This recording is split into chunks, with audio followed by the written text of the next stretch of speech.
mulai garek istirahat toh. Ini salah ya. Bersih-bersih ikan dengan. Agak sariawan ya. Di pucuk lidah lagi. Wah. Ya, selamat siang Mas. Nama saya Sri Hartono dari Dusun Kaliwaru, Selomatani, Kalasan, Sleman, Jogja. Saya pembudidaya ikan nila, bawal. Nila cuma bikin larva, saya produksinya larva, nila merah, nila hitam. Yang indukannya disapri dari PT Sinta itu. Yang hitam semuanya dari sana.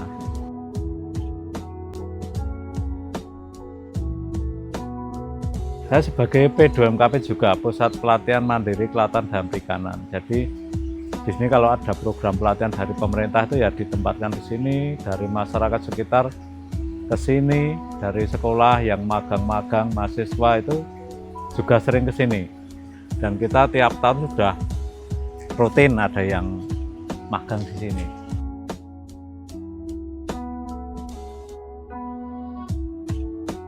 Ya enggak, kita karena udah lama aja, udah mulai tahun 2000 kan kita sudah mulai pelihara ikan, jadi ya mereka yang baru-baru kan ingin tahu pengalamannya pelihara ikan, ya ada yang bagus ada enggak, tapi kan udah punya cerita gitu loh.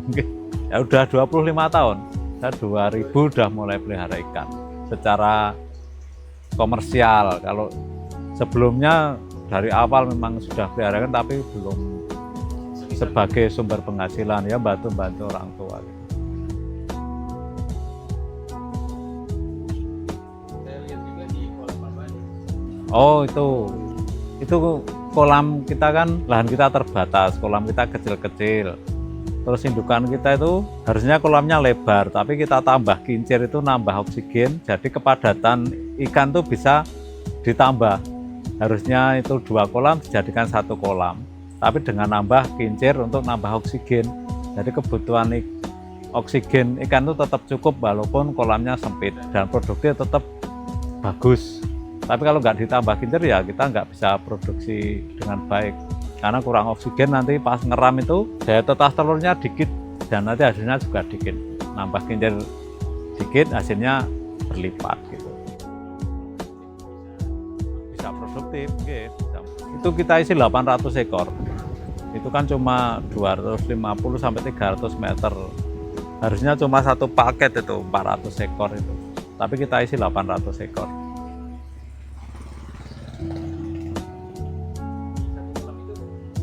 Ya kalau untuk pembenihan harus khusus.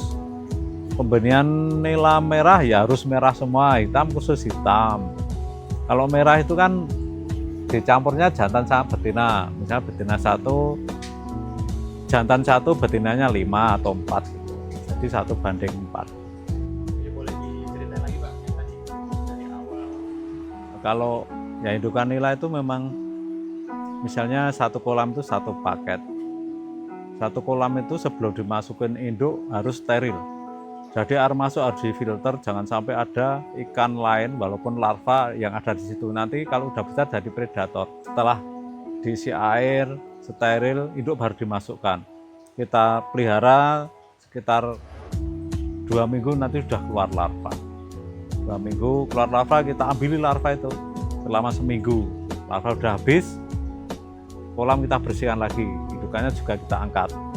Terus kita keringkan, kasih kapur, kasih pupuk, kasih air, indukan masukkan lagi. Prosesnya gitu 1 siklus 3 minggu pindah lagi terus itu. Per 3 minggu kita udah panen larva. Jadi kalau kita pembesaran itu paling enggak 3 bulan, 4 bulan, kita 3 minggu sudah panen.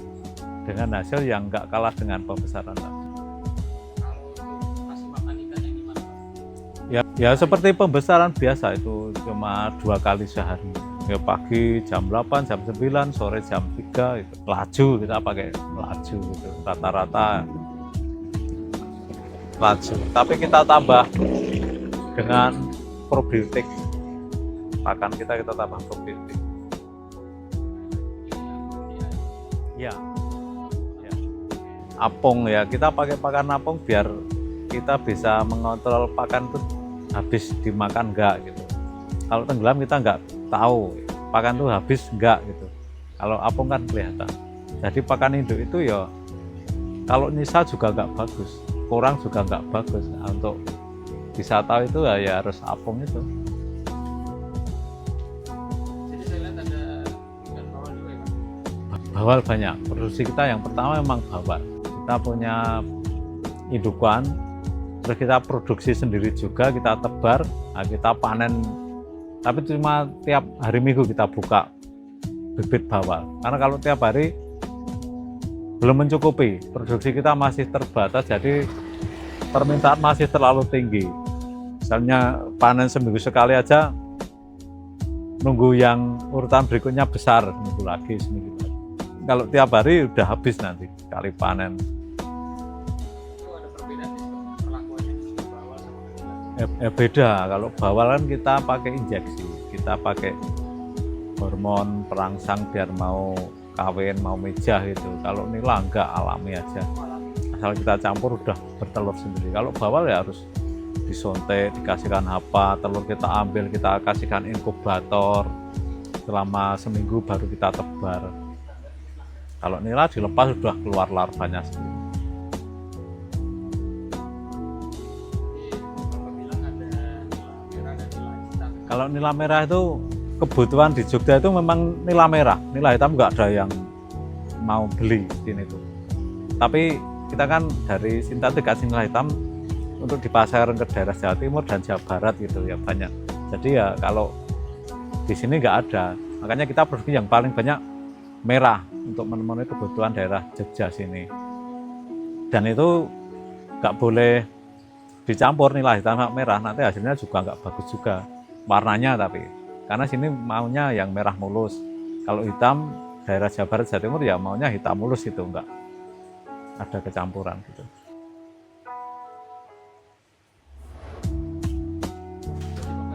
Ini udah kurang lebih 6 bulan. Sudah mau produksi bagus.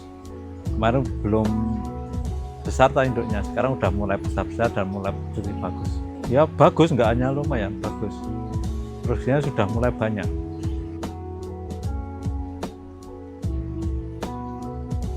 Ya tantangannya apa ya, tergantung keinginan kita toh. Dari awal pelihara kan ya cuma gitu. Yang penting kita grafik kita itu naik walaupun pelan. Kalau kita ikan tuh inginnya cepet, inginnya langsung banyak itu nggak bisa. Ya harus pelan-pelan, punya 1 kolam, 2 kolam, 3 kolam itu bertahap pelan-pelan. Kalau langsung banyak nanti pasarnya juga belum tersedia. Terus SDM kita juga harus mengikuti. Kalau kita biasa 1 kolam langsung 5 kolam tetap malah jebol, nanti modalnya berapa habis. Tapi dari 1 ke 2 itu kan SDM kita juga nambah dikit gitu. Nah, nanti resikonya juga terminimalisasi gitu. Jadi nggak terlalu beresiko kalau pelan-pelan. Tapi kalau ingin langsung besar ya beresiko sekali. Jadi kita pelan, tidak apa ya, tidak kemrungsung lah istilahnya kalau pelihara. Iya, Bahasa Jawanya apa? ya alon-alon kelihatan kelakon. Tapi yang penting ritmenya itu naik terus. Dan misalnya kita usaha dinilai layak dan menghasilkan bisa nambah-nambah itu. Kalau pelihara ikan kok dihitung-hitung minus ya berarti nggak layak, nggak ditambah. Kira Pak, mungkin standar besar. Apa ya, produksi kita kan tidak bisa instan. Jadi kalau misalnya ada rencana untuk tahun depan harus direncanakan sekarang. Tahun depan butuh produksi berapa, dirembuk, nah kita persiapannya dari sekarang gitu. Mau untuk bulan depan kebutuhan segini-segini ya gitu, bisa direncanakan gitu. Kalau dadak nggak bisa ikan itu. Jadi untuk kebutuhan tahun depan per bulannya misalnya 1 juta atau 2 juta direncanakan dari awal gitu. Nanti bisa itu pelan-pelan. Tapi kalau langsung wah itu nggak bisa. Dan nanti kita banyak melesetnya dan banyak resikonya kalau langsung besar. Oh, oke, sama-sama. Kalau tak kita Ngetok wae. enggak di. Aduh.